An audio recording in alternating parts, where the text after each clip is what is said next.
Het koor neemt u vanavond mee in het thema Kerstmis samen en zal proberen om ook dit jaar weer een duidelijke kerstboodschap aan u mee te geven.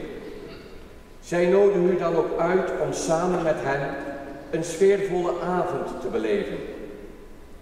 Tijdens het concert zult u een breed repertoire van kerst- en vredesliederen voorbij horen komen. Zowel modern als uiteraard ook enkele klassiekers. Het koor zal proberen de kerstgedachte bij u weer helemaal tot leven te brengen en u vanavond aan het eind van het concert in de juiste kerststemming terug naar huis te laten gaan. Mensen op zoek, misschien wel verlangend naar de tijd van kerst, de tijd van samen zijn.